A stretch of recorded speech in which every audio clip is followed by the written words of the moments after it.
Hello student. আচ্ছা দেখো, আজকে আমরা মূলত যেটা আলোচনা করব সেটা হচ্ছে কোনটা না, সৌরশক্তিকে বিদ্যুৎ শক্তিতে আমরা কিভাবে কনভার্ট করি। ঠিক আছে, তাহলে সৌরশক্তিকে আমরা বিদ্যুৎ শক্তি যখন কনভার্ট করি তার আগে আমরা কি তৈরি করি না, সোলার প্যানেল ব্যবহার করি। তাহলে প্রথম কাজ হচ্ছে কি, দেখো সোলার প্যানেলটা আমাদের কীভাবে গঠিত করি সেটা প্রথমে দেখা যাক। তাহলে এর গঠন যেটা হচ্ছে কি, এর গঠন কীরকম হয় দেখো, এই যে ছবিতে তোমরা দেখতে পাচ্ছ এই যে প্লেটটা যেটা আছে, উপরে আছে কি একটা না একটা ধাতব প্লেট আছে একটা, তারপর কি আছে এন টাইপ অর্ধপরিবাহী আছে, তারপরে পি টাইপ অর্ধপরিবাহী আছে, নিচে আরেকটা ধাতব প্লেট আছে। এই ছবিটা যদি আমি একটু এরকম করে বানাই তাহলে জিনিসটা আরও ক্লিয়ার হয়। এটা হচ্ছে প্লেটটা, এইখানে একটা ধাতব পাত আছে একটা, এইখানে আছে আমাদের এটা হচ্ছে এন টাইপ অর্ধপরিবাহী, এটা হচ্ছে আমাদের স্যাচুরেশন রিজিন, হয়েছে এটা হচ্ছে আমাদের স্যাচুরেশন রিজিন, বা এটাকে বাংলাতে কী বলা হয়, এটা হচ্ছে নিঃশেষিত অঞ্চল। আর নিচে আরেকটা আছে আমাদের পি টাইপ, নিচে আছে আমাদের পি টাইপ, আর তার নিচে আরেকটা ধাতব প্লেট এখানে একটা আছে। এটা হচ্ছে গঠন, ক্লিয়ার। এরপর এটা কাজ করে কীভাবে, হয়েছে এটা হচ্ছে ওয়ার্ক ফাংশন, এটা কার্যকারিতাটা কী, এটা কাজ করে কীভাবে দেখো, এর কতগুলো ধাপ আছে। যেমন প্রথম ধাপ হচ্ছে কি না, এই প্যানেলের উপর সানলাইট বা আলো আপতিত হয়, তাই তো। তাহলে আলো আপতিত হওয়ার পর কি হয় না, আলো আপতিত হওয়ার পর কী হচ্ছে বলো তো, যে যদি নিউ কম্পাঙ্কের আলো আপতিত হয় এখানে, তাহলে নিউ কম্পাঙ্কের আলোর যে শক্তি সেটা হচ্ছে কত না এইচ নিউ। এই এইচ নিউ শক্তি যখন প্লেটের উপর আপতিত হয় তখন প্লেটের যে ভ্যালেন্স ব্যান্ড যেটা আছে বা যোজ্যতা পটি যেটা আছে, সেই যোজ্যতা পটি থেকে ইলেকট্রন বাইরে নির্গত হয়। তাহলে প্রথম কাজ হচ্ছে সূর্যালোক পড়ার সাথে সাথে কী হচ্ছে না, তোমার হোল এবং ইলেকট্রন জেনারেট হচ্ছে।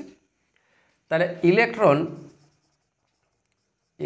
অ্যান্ড হোল জেনারেট হয়ে গেল, হয়ে গেছে।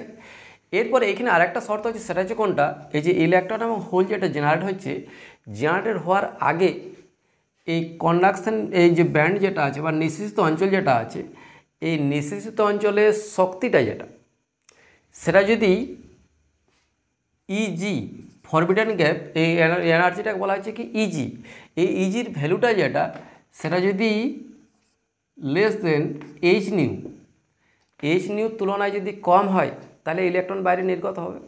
আর যদি ইজির যে মানটা সেটা যদি এইচ নিউর তুলনায় বেশি হয় তাহলে কিন্তু ইলেকট্রন নির্গত হবে না। তাহলে এইটা হচ্ছে আমাদের শর্তটা। এই শর্তটা যখনই মানে তখন হোল এবং ইলেকট্রন বাইরে নির্গত হয়ে গেল, তাহলে ইলেকট্রন হোল জেনারেট হয়ে গেল। এটা হচ্ছে দ্বিতীয় কন্ডিশন। এরপর থার্ড স্টেপ হচ্ছে কি, আমাদের এই ইলেকট্রন এবং হোল তারা সেপারেট হয়ে যায়। তাহলে সেপারেট হয়ে যায় কোন দিকে না, দেখো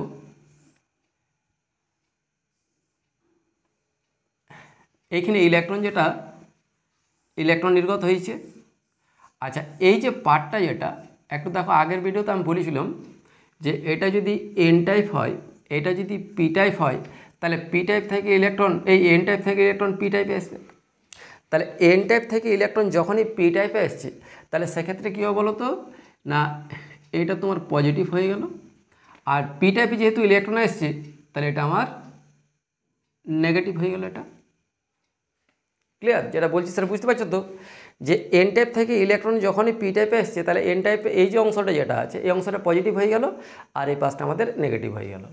তাহলে ইলেকট্রন যেগুলো আছে সেগুলো কোন পাশে যাবে না, এন টাইপের দিকে যাবে কি ইলেকট্রনগুলো। আর হোল যেগুলো আছে সেগুলো কোন দিকে যাবে না, পি টাইপের দিকে যাবে। বুঝতে পারছো আশা করি।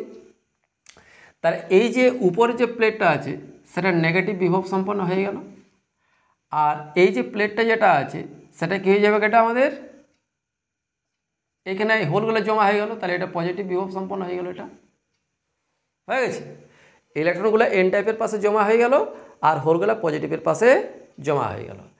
এরপর এই দুটা প্লেটকে যদি আমরা কোনো একটা পরিবাহী দিয়ে যদি আমরা যুক্ত করি তাহলে একটা কারেন্ট পাবো, যে কারেন্টটা আমরা পাই সেটা হচ্ছে আমাদের ফটো কারেন্ট।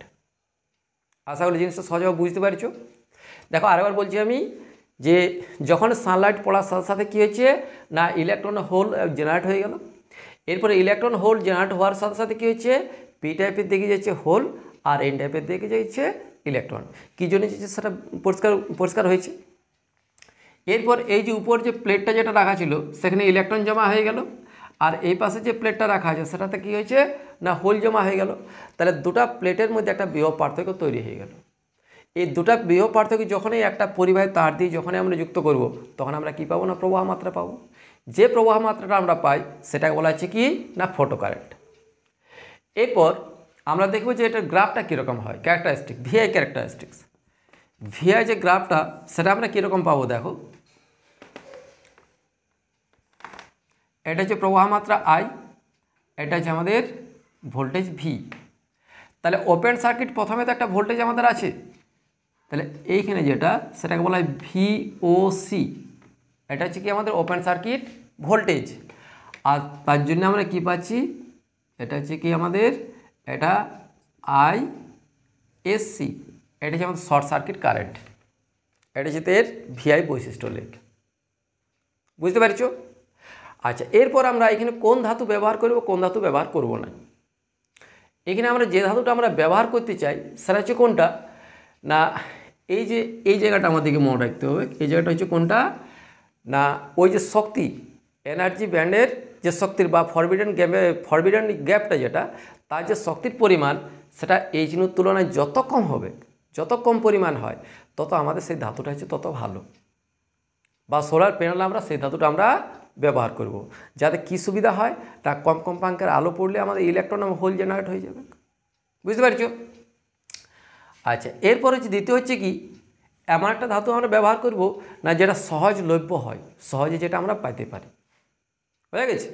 আচ্ছা, আরেকটা হচ্ছে কি, যে পরিবাহী তারটা আমরা ব্যবহার করব সেটা যেন খুব পরিবাহী হয়, অর্থাৎ এর রোধ যত কম হবে তত সেটা সুবিধা। কি সুবিধা না, রোধ যত কম হয় শক্তির ব্যয় যেটা বা শক্তির ক্ষয় যেটা সেটা তত কম হবে। বুঝতে পারছো আশা করি? যদি না বুঝতে পারো তো অবশ্যই কমেন্ট করে জানাবে, যদি বুঝতে পারো তাও কমেন্ট করে জানাবে। আর চ্যানেলে যারা নতুন আছো তারা অবশ্যই চ্যানেলটাকে সাবস্ক্রাইব করবে। ওকে, থ্যাংক ইউ।